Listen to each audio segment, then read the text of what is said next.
Jail থেকে ছাড়া পেলেন নাসির ভাই, কেমন লাগতেছে? মানে কি রনি? মানে বুঝো নাই নাসির ভাই? আরে তুমি তোমার এখন মামা। তোমার বোন পদ্ম আমার বাপের স্ত্রী। আচ্ছা ব্রো, তোমার ক্যারেক্টার কি?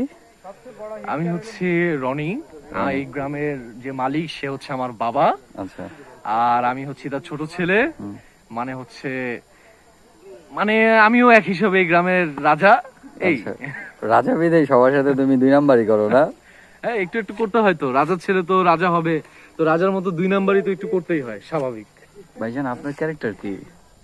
আমি তো জানি আমি ভদ্র, কিন্তু আমাকে সবাই বলে Montu is the culprit. Montu, এই সবাই নাকি বলে মন্টু ইজ দ্য কালপিট, আপনি ভদ্র, তাহলে কালপিট কেন বলে? জানি না, এখন আমার চরিত্র কইরা গেছে এখন, কিন্তু আমি ভদ্র ছেলে। না, আপনার দেখে ভাই আসলে ভদ্র মনে হইতেছে, একদম সিরিয়াস ভদ্র, আপনি অনেক ভদ্র, শান্তশিষ্ট। ভালো থাকেন ভাই। হ্যাঁ, Montu the culprit. This is Nazer. এই তো ভালো পড়ে দেখতেছে।